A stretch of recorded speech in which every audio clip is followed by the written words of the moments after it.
पाकिस्तान को FATF में रखवाने की इंडियन कोशिशें नाकाम हो गई हैं और इजलास हुआ है रिसेंटली FATF का, जो उसमें इंडिया की कोशिश थी कि पाकिस्तान को ग्रे लिस्ट में शामिल किया जाए, लेकिन वहाँ पे तमाम मेंबरान ने ये फ़ैसला किया है कि पाकिस्तान को ग्रे लिस्ट में रखने की कोई ज़रूरत नहीं है।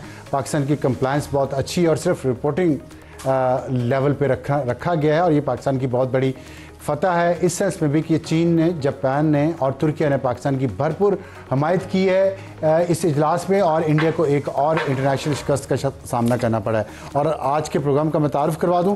सबसे पहले हमारी आज की टॉप स्टोरी, ईरान के बाद अगला निशाना पाकिस्तान। ये हम क्यों बात कर रहे हैं इस पर हम बात करेंगे air marshal retired Arshad Mahmood Malik साहब से। दिफाई तजियाकार हैं, साबिक CEO है PIA के। और ये बात इसलिए कर रहे हैं कि जो ईरान इसराइल जंग हो रही है और इसमें ईरान ने रात जवाबी वार किया, 100 से ज़्यादा मिसाइल फायर किए हैं और तल अवीव में 3 लोग हलाक हुए हैं, 80 ज़ख्मी हुए हैं इसराइली मीडिया के मुताबिक।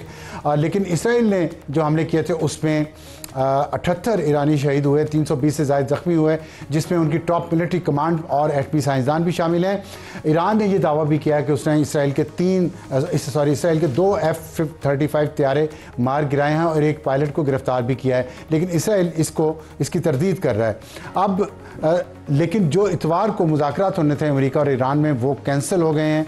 न्यूक्लियर टॉक्स जो होनी थी और ईरानी मुश्किल मंदूब जो यूनाइटेड नेशन में हैं, उन्होंने कहा है कि अमेरिका भी इन हमलों में बराबर का शरीक है। लेकिन दूसरी तरफ अमेरिका के अंदर डोनाल्ड ट्रंप का मजाक उड़ाया जा रहा है कि नेतन्याहू ने उनको इस्तेमाल किया है और उनको बेवकूफ़ साबित किया है कि जब वो ईरान से मुज़ाकरात कर रहे थे उस वक्त हमला किया और मुज़ाकरात को सबटाज कर दिया।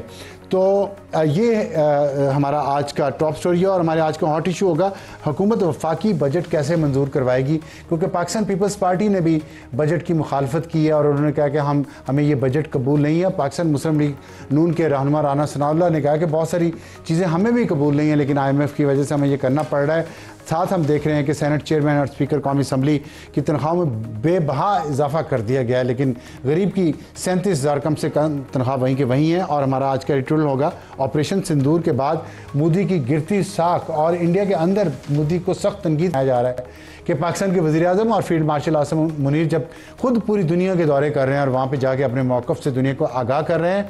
मोदी खुद नहीं गया बल्कि वफ्द को भेजा, क्योंकि मोदी की अब इंटरनेशनल स्टैंडिंग कोई नहीं है, लोग उस पर दुनिया में एतबार नहीं करते। तो शुरू करते हैं आज की टॉप स्टोरी, ईरान के बाद अगला निशाना पाकिस्तान। और हमें ज्वाइन किया है air marshal retired Arshad Mahmood Malik साहब ने। मलिक साहब अस्सलाम वालेकुम। बहुत शुक्रिया हमें ज्वाइन करने का। सबसे पहले आपको हज की मुबारकबाद। मलिक साहब, मैं अपने टॉपिक पे ज़रा थोड़ी देर में आता हूँ, ईरान के बाद अगला निशाना पाकिस्तान। लेकिन ये जो आपने सुना है नेतन्याहू जो फरमा रहे हैं और उन्होंने ईरान की कौम को कहा है कि आप अपनी हुकूमत के ख़िलाफ़ खड़े हो जाएं, और साइरस द ग्रेट का रेफरेंस दिया तारीख़ी हवाले से, जब उन्होंने पनाह दी थी जूश नेशन को और उस एहसान का बदला उतार रहे हैं अब इसराइल वाले। मैं इसको कंपेयर करना चाहता हूँ जो प्राइम मिनिस्टर नरेंद्र मोदी ने कुछ दिन पहले पाकिस्तान की नौजवान कौम को भी यही कहा कि आप अपनी हुकूमत के ख़िलाफ़ उठ खड़े हों। तो ये क्या है, ये इत्तेफाक है, प्लानिंग है, या एक स्ट्रेटजी है, क्या है ये? किसी को कोई दो राय नहीं होनी चाहिए, कोई कंफ्यूजन नहीं होनी चाहिए कि ये जो नैरेटिव चल रहा है सब बयानिया नहीं। और मैं हमेशा इस बात पे बड़ा कन्विंस रहा हूं कि जब भी पाकिस्तान के खिलाफ या किसी भी मजबूत इस्लामी मुल्क के खिलाफ, इमर्जिंग इस्लामिक मुल्क के खिलाफ कोई भी प्लान बनता है तो वो सिवाय इजराइल, भारत, अमेरिका तक ही महदूद नहीं रहता, बल्कि उसमें बहुत से और लोग भी शामिल होते हैं। इसलिए हमें इस पे तो कोई दो राय रखनी नहीं। अगर आप को देखें और आप इस नेतन्याहू को देखें तो ये फाशिस्ट लोग हैं, इनका आइडियोलॉजी एक है। अगर आप देखें मोदी को तो उसने क्या किया, उसने जुल्म और बर्बरियत के वो कारनामे अंजाम दिए जो कि शर्मनाक थे हिंदुस्तान के अवाम के लिए। इसी तरह अगर आप नेतन्याहू को देखें तो उनके जहन में तो कोई कंफ्यूजन नहीं है कि वो ग्रेटर इसराइल क्या है और गजा के लोगों को वो क्यों शहीद किए जा रहे हैं, और उनके नजदीक गजा के लोगों का कोई हक नहीं है कि वो फलस्तीन के अंदर रहे, उनके यहाँ कोई कंफ्यूजन है। अब अगर इस सारे नैरेटिव को देखें तो जब इंडिया पाकिस्तान की जंग लगती है तो वो जो शुरू करते हैं टेररिस्ट, उसके बाद इधर नैरेटिव शुरू होता है mass weapons of mass destruction और न्यूक्लियर टेक्नोलॉजी। और जब देखते हैं कि ईरानी नेशन उसका मुकाबला करने को चाह रही होते, तो वो उसको शख्सी प्रेफरेंस कोई चीज नहीं होती। अगर आप देखें इन्होंने जो अपना नैरेटिव बयान किया कि राइजिंग लॉइन, तो लॉइन का क्या तस्वुर इन्होंने दिया कि वो जो बादशाहत के जमाने में ईरान का निशान था। तो ये तफरीक पैदा करने की कोशिश की। मैं ये मानता हूं कि ईरान में जरूर मसाइल है, मैं ये जरूर मानता हूं कि ईरान के अंदर भी कुछ इंटरनल प्रॉब्लम्स हैं, और उसका सबसे बैना सबूत ये है कि आज तक ईरान की जितनी टॉप लीडरशिप, वेदर वो मिलिट्री थी या साइंटिफिक थी या न्यूक्लियर लीडरशिप थी, उसको जो टेक आउट किया गया है उसमें डेफिनेटली इनसाइड हाथ जरूर शामिल था।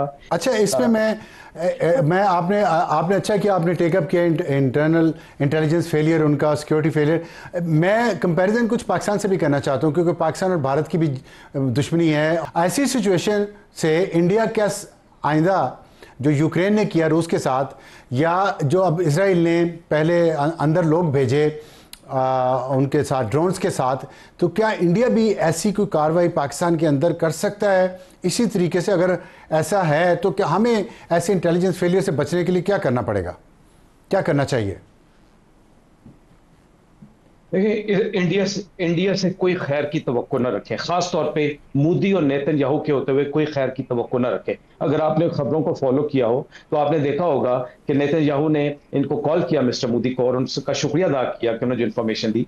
तो ये किसी वक्त कर सकता है, लेकिन आप ये देखें कि खुदा न खास्ता जो अटैक ईरान में होता है, जो इंटरनल इंटेलिजेंस फेल ईरान में होता है, अल्लाह का बहुत एहसान है, अल्हम्दुलिल्लाह रब्बिल आलमीन, वी आर वेल प्रिपेयर्ड।